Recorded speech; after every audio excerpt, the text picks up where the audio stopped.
see your show the other night in Hollywood All at right. the House of Blues. Yeah, that was a good one. Yeah, it was. And now we're going to the White Rabbit in San Antonio, which is drastically different. Yeah. Have you seen inside there yet? Yeah, we played this venue a couple of times before, okay. so we knew what to expect. Yeah. Does that change the vibe of the show for you, or do you feel like ultimately it remains the same? Well, comparing to LA one, it's way different, because in LA we had like everybody on the show, all managements, all endorsing companies, thousands of friends, and you know, everything was kind of happening at the same time. But here is just, you know, a place in the middle of nowhere. Nothing's really happening in here, and plus it's Sunday, right? Yeah. So it's kind of mellow now. Let's see how the show goes. I wouldn't say I like the nice and big ones more than the ones like this. Sometimes it just works better if you have people right in front of your face. Doesn't really matter where is it and who's watching the show. Sure. As long as they're there and they're gonna share the energy, it's all good.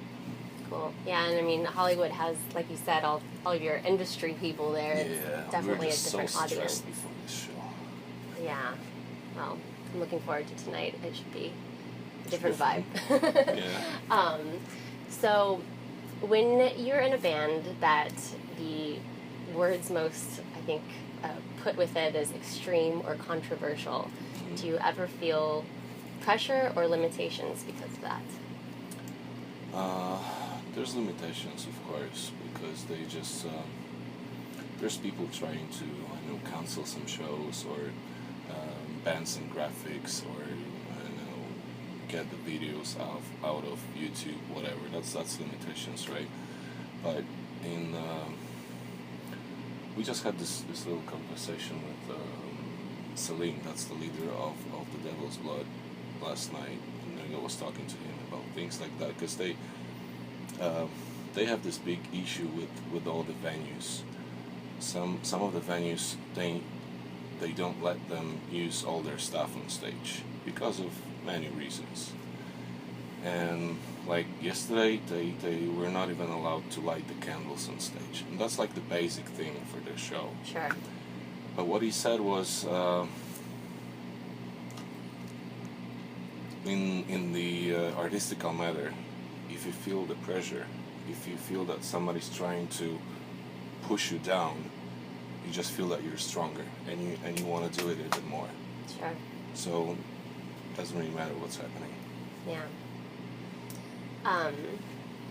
Concerning Nurgle's illness and everything that went on with that, how did it affect you personally?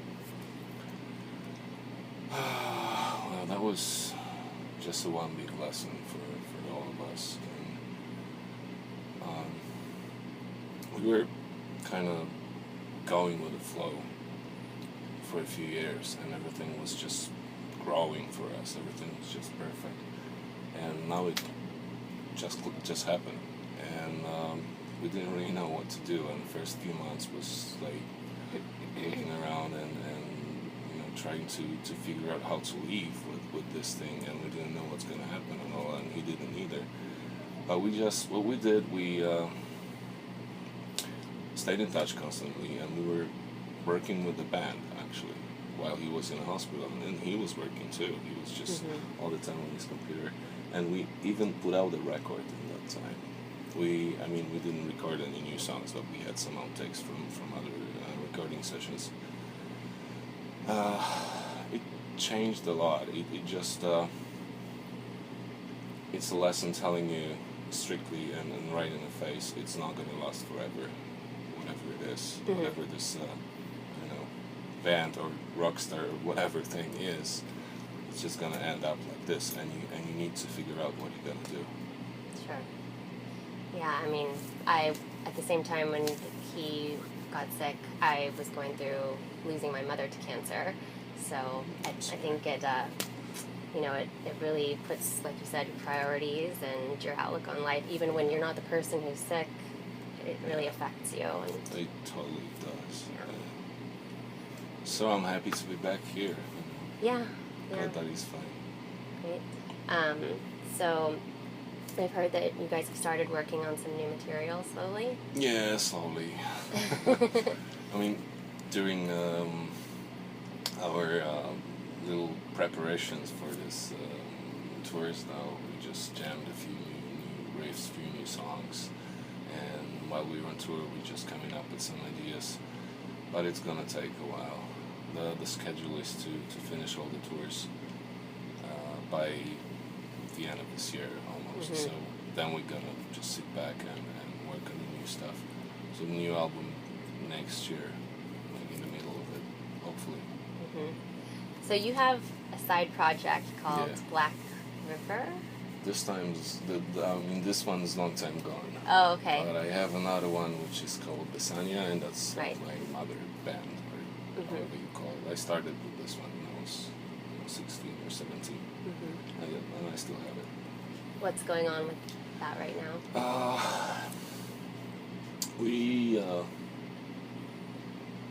We got to the point when we realized that it's not going to be our I don't know, the thing that lets us have the money from and leave out of it. So we just we had a little break now. We did some tours in Europe, in Poland, in Russia also, and now we're just sitting and writing new stuff. It's gonna take maybe 2 more months, then we enter the studio. But we're just trying to keep it quiet because we're not really interested in any kind of super promotion or anything. So as soon as we're done with the record, we're gonna say that it's done. So what part of you, maybe creatively, does Vesania satisfy that Behemoth might not, or just a different part of you, I guess? That is a different part of me, and artistically I say whatever I want to say in Vesania, and I feel like no limitations, is there a word, convention, like everything has to look some way. Right. Is that a word? Mm-hmm. All right. So there's just this thing doesn't exist within this band, and we just do whatever Mm-hmm. comes to our mind, and that's like my little baby, this thing still, and I want to keep it no matter what's happening, and we managed to remain with the same lineup, same people working all the time. So I'm glad that it's all there. With Behemoth, it's my job on one side. On the other one, it's I totally feel a part of it. But this thing is like there's more people involved, and it's mostly Nergal's ideas happening here. We always discuss them, we come up with our own ideas, and we realize them, but he is this band, in a way. So, just a different story, different feeling, but I wouldn't trade this one for anything else. Sure. So your stage name, Orion, and are there any, like... Please don't. Just follow to the next question. No, that's an old story now. Oh, no, I think maybe you think I'm going somewhere else with the... Are there any, like, misconceptions about you because of, like, what people see on stage and then, like, your real-life personality? Because, sometimes people have, like, very defined ways of thinking about people's stage presence, and they think it translates to their entire life. Yeah, well, I don't wear spikes when I go to bed, and I don't really wear corpse paint when I'm shopping. I don't do that. The stage presence, it's like it's very theatrical. It's you're making yourself into a being that you want to represent all that you're saying through your music. That's just differs so much from life. Mm-hmm. It's so hard to put into words. I don't know. Okay. Let's see. What is something that you consider yourself to be obsessed with lately? That's a good question. Well, as soon as we got back on the road, and I had some little issues in my private life also, and I would just say my obsession now is the freedom that I have. There's like no boundaries, no attachments to anything beside the thing that I do and that I want to do. And yeah, that's the main thing in my life now. It's a great feeling to have. It is. Yeah. It is. I enjoy it as long as I can. That's good. You guys do a cover of Nine Inch Nails' "Wish." How did that come about? I'm a big Nine Inch Nails fan, so I'm interested. Well, that was such a long time ago. It's always like we have different approach to the cover songs that we do. It's with this one that wasn't really anything spectacular. We were just trying to figure out. We wanted to do some cover songs, and I think that was Nerda's idea to do this one, and we all agreed because we're Nine Inch Nails fans also. But there's no big story behind it. We didn't change too much in this song, and we didn't work on it like for ages. We just entered the studio, we recorded it. Cool.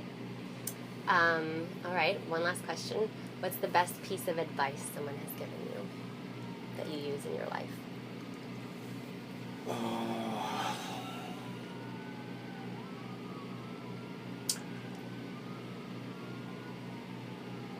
Some long time ago, someone has told me that because I was just trying to find the ways to